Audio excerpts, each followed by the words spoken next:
Si l'été approche, on peut dire que l'hiver revient déjà. Alors que la saison 2 cartonne aux États-Unis, Game of Thrones s'apprête à débarquer sur nos consoles le 7 juin prochain, avec un RPG ambitieux. Si la saga a connu un gros succès grâce au roman, c'est bel et bien la série télé diffusée l'année dernière qui a généré un engouement phénoménal de la part du grand public. Pourtant, cela fait maintenant de nombreuses années que le studio français Cyanide avait senti le vent de l'hiver souffler. Après avoir livré de nombreuses batailles et tenu bon face aux géants, ils ont enfin acquis les droits auprès de son auteur George R.R. Martin.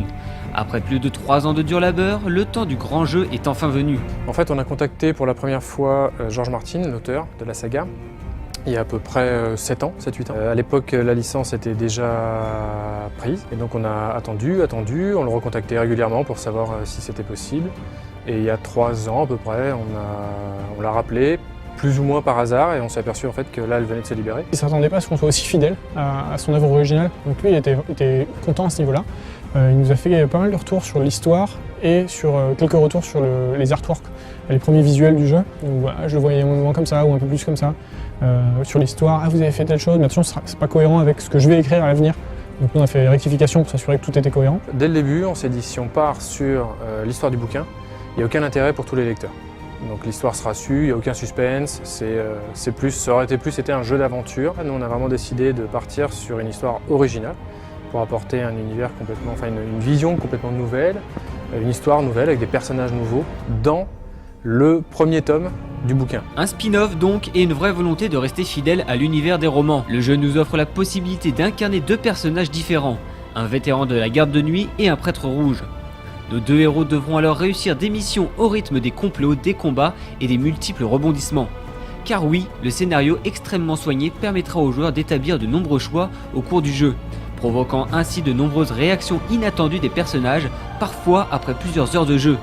Un petit côté Mass Effect au pays de Seigneur des Anneaux, avec un gameplay aussi stratégique que dynamique. Comme Game of Thrones, c'est plutôt une grosse histoire, la licence. Nous, c'était important aussi de créer une grosse histoire. Donc clairement, on a choisi de partir sur un jeu plutôt linéaire, qu'on a vraiment créé le jeu par rapport à l'histoire. Ça, c'était vraiment quelque chose qu'on voulait faire dès le début. Donc c'est le scénario, c'est-à-dire l'histoire que va vivre le joueur, qui a décidé quels environnements on allait créer, quels personnages on allait rencontrer, quels lieux on allait visiter, comment allaient être architecturés les chapitres dans le jeu, puisqu'on a repris cette même mécanique de chapitres comme dans les bouquins. Il fallait quand même qu'on apporte aux joueurs un côté un peu ludique, un peu sexy, et qu'on a trouvé dans le premier garde de nuit qui est Zoman, Skin Changer, qui peut donc passer son esprit dans le corps de son chien, et le second, prêtre rouge, prêtre de feu, prêtre Overlord, qui a tout un arbre de compétences spécifique pour ça, qui peut enflammer sa lame. On a créé une sorte d'arbre en fait derrière, avec des branches qui peuvent se dérouler dans plusieurs sens. Et donc on a des choix à conséquences court terme, qui vont avoir lieu dans les dialogues ou dans le déroulement même de la quête, qui peut se dérouler différemment. Mais on a aussi des choix à long terme qui vont avoir un impact 6, 7, 8 chapitres plus tard. Notre aventure vous permettra de parcourir les différents environnements de Westeros, du mur à Winterfell en faisant un petit arrêt dans les bordels de Port-Réal, par souci d'authenticité bien sûr. Cela dit, Succès TV oblige, nos Frenchies ont dû faire quelques ajustements vis-à-vis de HBO afin de rester dans la même vision de la licence, à commencer par le design de certains environnements, la musique ou encore certains personnages, car dans Game of Thrones, mieux vaut ne pas en faire qu'à sa tête. C'est que le fait de vouloir se rapprocher de la série, comme on part du principe qu'elle va marcher, c'est qu'on savait qu'elle sortirait avant nous.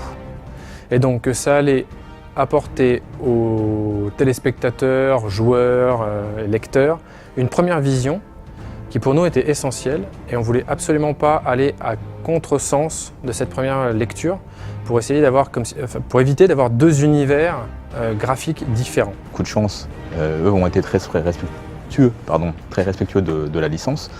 Du coup, on avait beaucoup de points communs. Il y a juste eu, par exemple, comme la salle du trône, on avait une divergence, que ce soit sur le trône en lui-même, où là, plus ou moins, on a reproduit celui de HBO, on a enlevé le nôtre, et puis on a fait une reproduction intégrale de la vision d'HBO. Nos armures, par exemple, sur certaines armures, nous on est plus médiéval que la série l'est, alors que la série tend parfois sur vraiment limite quelque chose de fantasy. Comme on voit sur les Lannister, il y a des choses où c'est un petit peu limite. Mais bon, ça passe quand même. Enfin, on a directement reproduit en fait les personnages, on a fait doubler les acteurs, donc ce sont les acteurs de la série qui doublent la version américaine. Les doubleurs de la série française, ce sont ceux qui doublent les rôles en français.